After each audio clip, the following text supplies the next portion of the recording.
Como ya todos sabemos, el Imperio Romano fue enorme, abarcaba desde el actual Portugal hasta Siria. Estamos hablando de unos 4.4 millones de kilómetros cuadrados, conseguidos obviamente con hierro y sangre. Padre de la cultura occidental y pionero de la humanidad. Cuando estudiamos la época clásica es inevitable no hablar de las tres etapas que tuvieron los romanos: la monarquía, la república y el imperio. Pero como ya leíste, acá solo vamos a hablar de las razones de la disolución de este vasto imperio. ¿Cómo un imperio tan fuerte pudo caer? Quédate para averiguarlo. Primero, tenemos que entender la división del Imperio Romano. Este se partió a la mitad por el Imperio Romano de Occidente y por otro lado, el Imperio Romano de Oriente, más conocido este último como el Imperio Bizantino, el cual duraría hasta el año 1453, con la caída de Constantinopla. Al principio del video te mencioné el territorio que abarcaba este imperio. Bueno, ¿qué tal si te digo que ese vasto territorio también era la principal razón de la separación de este? Sí, así como escuchás, el imperio era tan grande que se le dificultaba al gobierno gestionar tantas tierras. Teodosio fue el último emperador del Imperio Romano, unido como lo recordamos. Luego de su muerte, sus hijos Arcadio y Honorio se dividieron el imperio, Honorio con el occidente y Arcadio con el bizantino. Y ahora vamos a lo importante. ¿Por qué cayó el Imperio Romano? El Imperio Romano de Occidente cayó en el año 476 después de Cristo, por diversas cuestiones. Cabe aclarar sin orden de importancia. El cristianismo no era una religión del todo aceptada en el imperio, por lo tanto eran vistos como paganos y era una minoría, que se estaba volviendo una mayoría. Era perseguida, era una minoría que estaba siendo perseguida. Para que se den una idea, un cristiano que veían era un cristiano muerto, iglesia que veían, iglesia que quemaban, y moneda que veían que se quedaban, sí, si es que era de un cristiano. Esto apoyó en el desarrollo del cristianismo, ya que fueron documentadas defensas contra los romanos y contribuyó en lo que sería la estructura de la religión.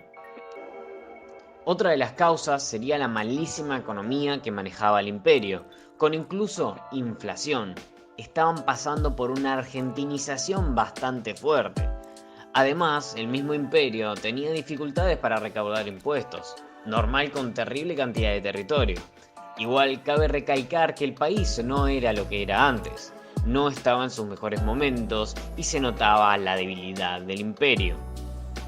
Esto también se puede enlazar directamente con la corrupción y las constantes luchas de poder dentro del mismo gobierno, entre ellos mismos, seguro con el fin de mejorar la calidad de los ingresos personales de cada uno, pero pocos se preocuparon por el pueblo. Es literalmente la argentinización del Imperio Romano en su máximo esplendor. Vamos a lo que es la estocada final, que viene compuesta por dos razones. El Imperio Romano era constantemente saqueado, violado y quemado por la tribu esteparia de los hunos, liderados por Atila, los cuales, con sus caballos, unos ojos achinados y un arco recurvo, los dejaban a los romanos más dados vuelta que tortilla a la mañana. Eran una tribu nómada. Nómada quiere decir que no establecen ciudades permanentes, como si los romanos, y recalco con casi, porque siguen habiendo tribus nómadas en Mongolia. Que por cierto, me encantan todas las mañanas con sus hermosos cánticos.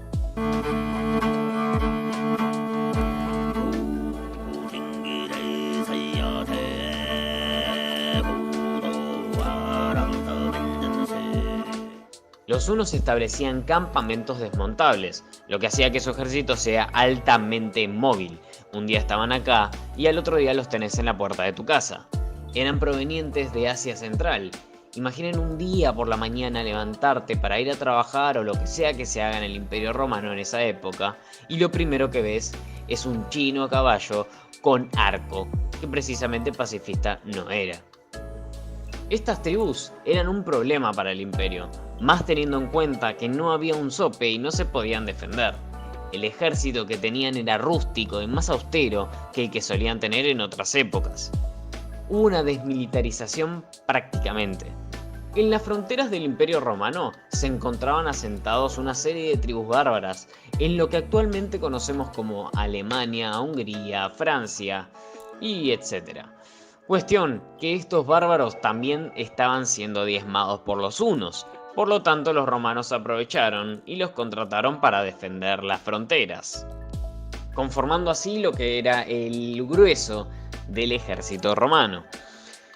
Digamos que muy bien no le fue, porque después de los bárbaros se dieron vuelta y tomaron el imperio. Básicamente es como si atacaras a tu jefe en plena oficina. Luego tomes la oficina y la divides en distintos departamentos. ¿Y por qué menciono esto? No era solo una tribu bárbara que tomó todo el imperio romano. La diversidad de bárbaros dio una fragmentación en distintos reinos, y esto daría a lo que le llamamos Edad Media en el año 476 después de Cristo. Y ahora, ¿qué pasó con la otra parte del imperio? El imperio bizantino se la bancó más de 900 años más que el imperio romano de Occidente, dando su caída en el año 1453 a manos del imperio otomano, el cual recomendó la serie de Netflix Ascenso de un Imperio Otomano. Para resumirlo más, este imperio fue degradándose a lo largo del tiempo y constantemente atacado. Le sacaron muchos territorios al punto tal que le quedaron pocas ciudades. Una de esas era Constantinopla.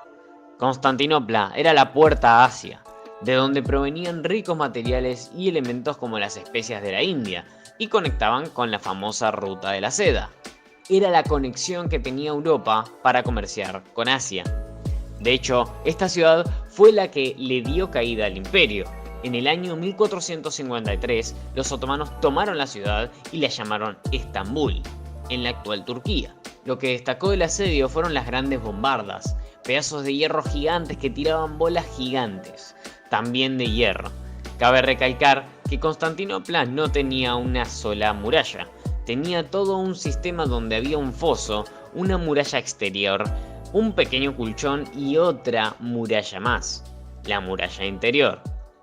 La toma de Constantinopla en el año 1453 dio inicio a lo que es la Edad Moderna, tema para otro video, pero básicamente los europeos tenían que encontrar nuevas rutas comerciales.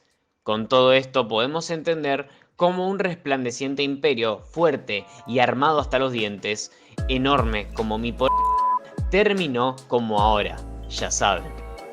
Muchísimas gracias por llegar hasta acá, deja like y suscríbete si querés más videos así. Nos vemos la próxima. Chao, chao.